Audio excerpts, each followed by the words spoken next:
America आज दुनिया का सबसे ज्यादा ऑयल प्रोड्यूस करने वाला कंट्री है, लेकिन फिर भी वो सऊदी अरब पर इतना डिपेंडेंट क्यों है? डोनाल्ड ट्रंप इलेक्शन जीतने के बाद जब एक यूएफसी इवेंट पर आए तो उनके साथ डैना वाइट, इलॉन मस्क और दूसरे बड़े नामों के साथ एक सऊदी आदमी भी था। ये आदमी कौन है और इतना इंपॉर्टेंट क्यों है कि डोनाल्ड ट्रंप हर जगह इसे साथ रखता है? 2020 में इलेक्शन हारने के बावजूद सऊदी अरब ने डोनाल्ड ट्रंप के दामाद जैरेड कुशनर को $2 बिलियन की इन्वेस्टमेंट क्यों दी? अमेरिका का सबसे बड़ा स्टार्टअप हब है सिलिकॉन वैली, ये तो सब जानते हैं, लेकिन बहुत कम लोग ये जानते हैं कि उसका सबसे बड़ा इन्वेस्टर सऊदी अरेबिया है। इवन ट्विटर में इलॉन मस्क के बाद दूसरा सबसे बड़ा शेयर होल्डर भी सऊदी अरेबिया है। Persian Gulf, Iran, Iraq, Red Sea, Yemen, दुनिया के सारे बड़े फ्लैश पॉइंट्स सऊदी अरब से ही क्यों कनेक्टेड हैं? मोहम्मद बिन सलमान तो रशिया और चाइना के साथ मिलकर अमेरिकन डॉलर को खत्म करना चाहते थे, लेकिन अब ट्रंप के आने के बाद होने क्या वाला है? ये एक बहुत पावरफुल नेक्सस बन रहा है जो पूरी दुनिया को ऐसे बदलेगा जिसको अभी तक कोई तसव्वुर भी नहीं कर सकता।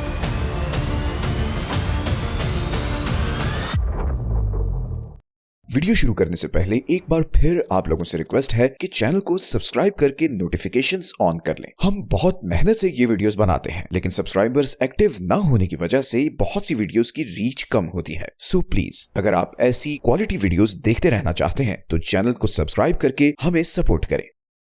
पिछले कई सालों से अमेरिका और सऊदी अरब के बीच एक बड़ा पावरफुल और स्ट्रेटेजिक रिलेशन रहा है, जिसमें अमेरिका सऊदी अरब को मिलिट्री प्रोटेक्शन देता था और बदले में सऊदी अरब उसे ऑयल सप्लाई करता था। इन दोनों मुल्कों के बीच इस रिलेशनशिप की शुरुआत हुई 20th सेंचुरी में, जब इन दोनों ने एक दूसरे के साथ अपने फायदे के लिए कोऑपरेट करना शुरू किया। उस वक्त सऊदी अरब एक गरीब मुल्क था जो बाकी दुनिया से कट ऑफ था। इस मुल्क में बहुत कम नेचुरल रिसोर्सेज थे और इसकी इकोनॉमी दूसरे मुल्कों से हज और उम्रे के लिए मक्का और मदीना आने वाले मुसलमानों की वजह से चलती थी। लेकिन फिर 1933 में सब कुछ चेंज हो गया, जब उस वक्त के Saudi king Abdul Aziz bin Saud ने एक American company standard oil of California के साथ एक एग्रीमेंट साइन किया। इस एग्रीमेंट में इस कंपनी को सऊदी अरब में तेल की खोज की इजाजत दी गई। इस कंपनी ने पूरे सऊदी अरब में तेल की खोज शुरू कर दी और फिर फाइनली 5 साल की मुसलसल कोशिश के बाद 1938 में सऊदी अरब की ईस्टर्न साइड पर मौजूद तहरान शहर के पास ऑयल के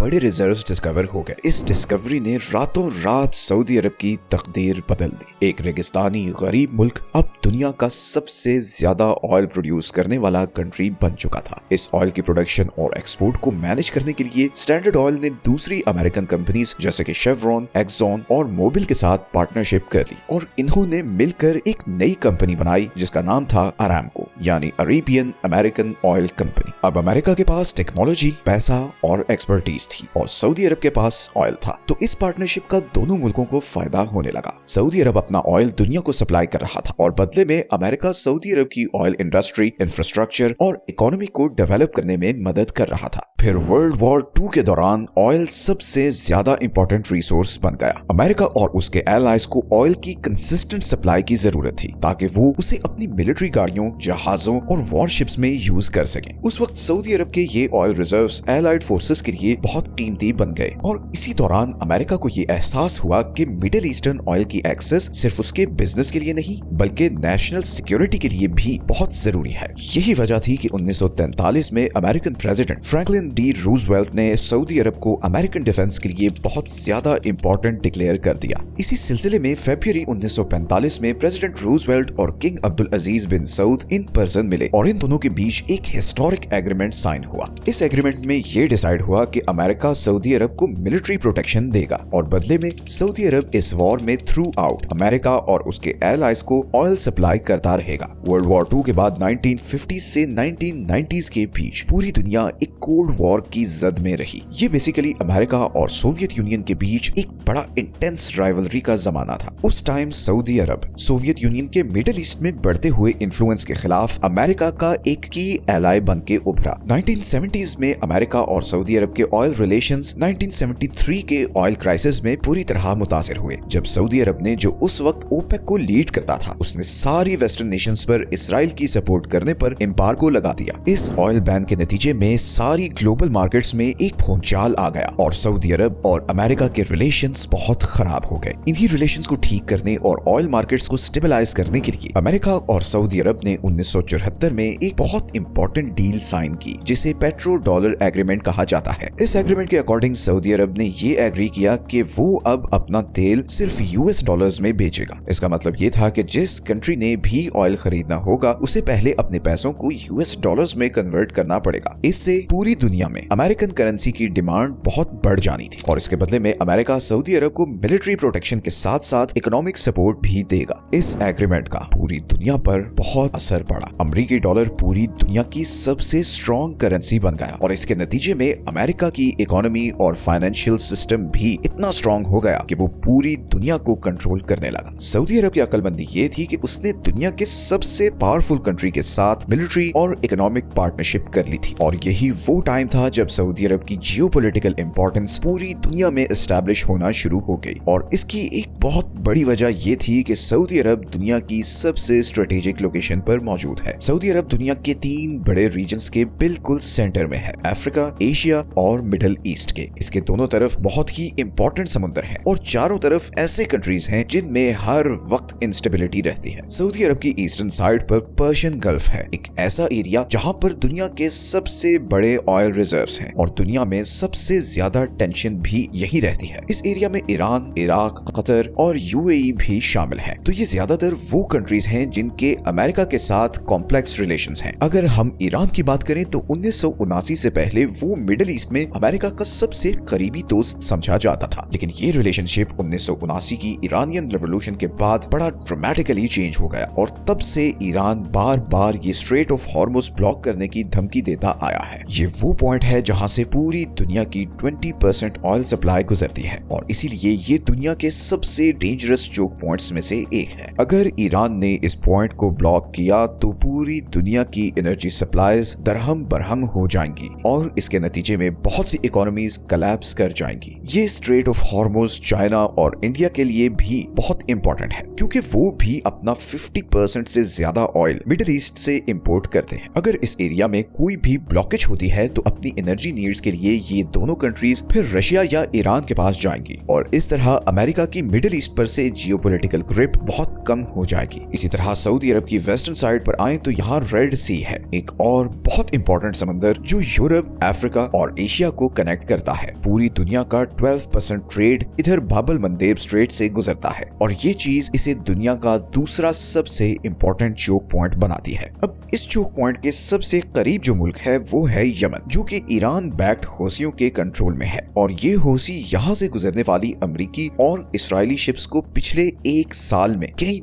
दफा टारगेट कर चुके हैं। तो अगर ईरान या उसके साथी इस चोक पॉइंट को ब्लॉक कर दें तो दुनिया की इकोनॉमीज में एक भूचाल आ जाएगा। यूरोप और एशिया का ट्रेड पूरी तरह मुतासिर होगा और अमेरिका का इस एरिया में दबदबा बहुत कम हो जाएगा। यही वजह है कि अमेरिका के लिए सऊदी अरब की बहुत इंपॉर्टेंस है क्योंकि दुनिया के 2 बड़े चोक पॉइंट्स उसके बिल्कुल नजदीक हैं। और फिर आखिर में अगर हम सऊदी अरब की नॉर्दर्न साइड पर आए तो वहाँ इराक और जॉर्डन है। 2 ऐसे कंट्रीज जो मिडिल ईस्ट में अमेरिका की मिलिट्री स्ट्रेटजी में बड़ा क्रिटिकल रोल प्ले करते हैं, स्पेशली इराक जो कि ईरान और अमेरिका के बीच एक प्रॉक्सी कॉन्फ्लिक्ट जोन है और यही चीज सऊदी अरब को एक बार फिर बड़ा इंपॉर्टेंट बना देती है। तो ये थी सऊदी अरब की जियोग्राफिकल इंपॉर्टेंस, लेकिन ये तो सिर्फ एक वजह है जो सऊदी अरब को अमेरिका के लिए इतना इंपॉर्टेंट बनाती है। सऊदी अरब और अमेरिका के रिलेशंस बहुत डीप हैं और इसी को समझने के लिए हमें जाना पड़ेगा अर्ली 1990s और 2000s में, जब इन दोनों मुल्कों के बीच पार्टनरशिप पीक पर पहुंच गई। 1990 में एक बहुत बड़ा क्राइसिस क्रिएट हुआ जब सद्दाम हुसैन ने कुवैत पर अटैक कर दिया। ये सऊदी अरब के लिए एक बहुत बड़ी थ्रेट था क्योंकि इराक की आर्मी अब सऊदी बॉर्डर्स के बिल्कुल पास थी। इसी डर से सऊदी अरब ने अमेरिका से रिक्वेस्ट की कि मुझे प्रोटेक्ट करो। इसके जवाब में अमेरिका ने ऑपरेशन डेजर्ट शील्ड लॉन्च किया और अपने 5 लाख फौजियों को सऊदी अरब और गल्फ रीजन में भेज दिया। वर्ल्ड वॉर 2 के बाद ये पहली दफा था कि अमेरिका ने इतने ज्यादा फौजी कहीं डिप्लॉय किए थे। 1991 में गल्फ गल्फ वॉर शुरू हो गई और अमेरिकन कोएलिशन फोर्सेस ने इराकी आर्मी को पीछे धकेलते हुए कुवैत को आजाद करवा लिया और सऊदी अरब को भी बचा लिया। इस सारे अरसे में अमेरिका ने सऊदी अरब में परमानेंट मिलिट्री बेसिस भी बना ली और इन बेसिस ने फिर आगे चलकर मिडिल ईस्ट में अमेरिकी इन्फ्लुएंस बढ़ाने में बड़ा इंपॉर्टेंट रोल प्ले किया। लेकिन इस रिलेशनशिप में एक बहुत बड़ी दरार आई 9/11 के बाद, जब कई रिपोर्ट्स में ये बात सामने आई कि 19 में से 15 हाईजैकर्स सऊदी नेशनल्स थे। इसके बाद सऊदी अरब पर उंगलियां उठने लगी, लेकिन इन दोनों मुल्कों ने बड़ा स्ट्रेटेजिकली इस चीज को हैंडल किया और वॉर ऑन टेरर में पार्टनर बन गए। ये रिलेशनशिप मजीद मजबूत हुआ 2003 में, जब अमेरिका ने सद्दाम हुसैन की गवर्नमेंट उल्टाने के लिए इराक पर अटैक किया। अब सऊदी अरब ने इस वॉर को पब्लिकली सपोर्ट तो नहीं किया, लेकिन उसने बिहाइंड द सीन्स अमेरिका के लिए एक बड़ा क्रिटिकल रोल प्ले किया और अमेरिकन आर्मी को अपनी एयर स्पेस के साथ साथ इंटेलिजेंस और लॉजिस्टिक सपोर्ट भी दी। इसी तरह सऊदी अरब ने फाइनेंशियल एड और डिप्लोमेटिक बैकिंग के जरिए सद्दाम हुसैन के बाद आने वाली गवर्नमेंट को सपोर्ट भी किया ताकि वो ईरान के इन्फ्लुएंस में ना चली जाए। लेकिन फिर 2010 के बाद अमेरिका और सऊदी अरब के बीच रिलेशंस बड़े कॉम्प्लेक्स और चैलेंजिंग हो गए। ओबामा एडमिनिस्ट्रेशन के दौर में अमेरिका और सऊदी रिलेशन बहुत टेंस हो गए। ओबामा गवर्नमेंट सऊदी अरब पर ह्यूमन राइट्स और यमन वॉर जैसे इश्यूज पर क्रिटिसाइज करती रही। इस तरह जब अमेरिका और ईरान ने 2015 में न्यूक्लियर डील की तो सऊदी अरब ने उसे बहुत स्ट्रांगली अपोज किया, बिकॉज सऊदी अरब इस डील को अपनी सिक्योरिटी के लिए एक खतरा समझता था, बिकॉज ये डील ईरान को मजबूत करने वाली थी, which was its biggest regional rival। लेकिन फिर 2017 में डोनाल्ड ट्रंप अमेरिका के प्रेसिडेंट बन गए and this is where things start to get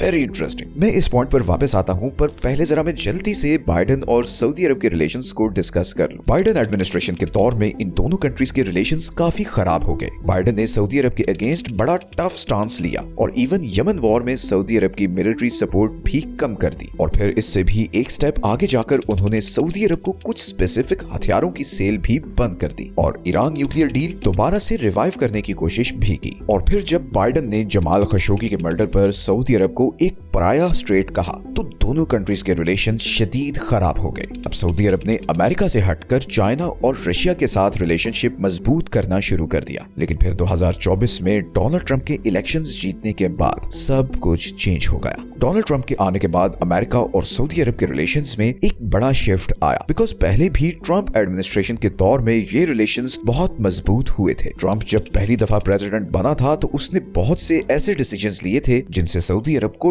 direct फायदा हुआ था। इन डिसीजंस में एक तो था कि जब कांग्रेस ने सऊदी की मिलिट्री सपोर्ट बंद करने की कोशिश की तो ट्रंप ने उसे वीटो कर दिया। फिर ईरान न्यूक्लियर डील में अमेरिका बैक आउट कर गया और लास्टली अमेरिका ने सऊदी अरब के साथ $110 बिलियन के हथियारों की डील की, which was the biggest ever US Saudi arms deal. लेकिन अब सवाल ये उठता है कि आखिर ट्रंप सऊदी अरब के इतना फेवर में क्यों है? इसका जवाब यह है कि ट्रंप और सऊदी अरब के बीच कुछ ऐसी सीक्रेट फाइनेंशियल और पॉलिटिकल डील्स हैं जिनके बारे में ज्यादातर लोग नहीं जानते। ट्रंप ने हमेशा से सऊदी पैसे को वेलकम किया है और बदले में सऊदी अरब को अमेरिका की पॉलिटिक्स में बहुत इन्फ्लुएंस मिला है। इसकी एक बहुत क्लियर एग्जांपल है जब नवंबर 2004 में इलेक्शन जीतने के बाद डोनाल्ड ट्रंप एक UFC इवेंट में गए तो इस इवेंट में उनके साथ बिजनेस और स्पोर्ट्स के बहुत बड़े नाम भी शामिल थे, जैसे इलॉन मस्क, डाना वाइट और एक सऊदी आदमी यासिर अल रुमायान। ये यासिर अल रुमायान फाइनेंशियल वर्ल्ड के पावरफुल तरीन लोगों में से एक है। ये सऊदी अरब के $930 बिलियन के वेल्थ फंड के हेड हैं और ये सऊदी फंड टैक्स से लेकर स्पोर्ट्स और इवन डोनाल्ड ट्रंप के करीबी लोग इन सब को कंट्रोल करता है। यासिर की इस इवेंट पर प्रेजेंस सिर्फ सिंबॉलिक नहीं थी, बल्कि ये इस बात का सबूत थी कि सऊदी अरब के डोनाल्ड ट्रंप की पॉलिटिकल और बिजनेस एम्पायर के साथ डीप कनेक्शंस हैं। And this is where Jared Kushner comes into the picture. Donald Trump के दामाद और उनका सबसे करीबी समझा जाने वाला एडवाइजर। ट्रंप की फर्स्ट टर्म के दौरान कुशनर ने सऊदी अरब और अमेरिका के रिलेशंस को शेप करने में बहुत इंपॉर्टेंट रोल प्ले किया था और ये मोहम्मद बिन सलमान के काफी करीब भी समझे जाते थे। ट्रंप के इलेक्शन हारने के बावजूद कुशनर को सऊदी अरब ने $2 बिलियन की इन्वेस्टमेंट दी और इस इन्वेस्टमेंट पर बहुत से लोगों के कंसर्न्स भी थे, बिकॉज कुशनर का इन्वेस्टमेंट या एसेट मैनेजमेंट में कोई खास एक्सपीरियंस नहीं था। इवन कुछ सऊदी ऑफिशियल्स ने इस डिसीजन पर सवाल भी उठाए, लेकिन MBS ने पर्सनली इस फंड ट्रांसफर की इजाजत दी। बहुत से एनालिस्ट्स की राय में ये सिर्फ कोई बिजनेस ट्रांजैक्शन नहीं थी, बल्कि MBS की तरफ से कुशनर की लॉयल्टी का इनाम था। कुछ एनालिस्ट्स ने तो ये भी कहा कि ये डील सऊदी अरब की जानिब से अमेरिका की फॉरेन पॉलिसी को इन्फ्लुएंस करने की एक कोशिश भी थी। सऊदी अरब पिछले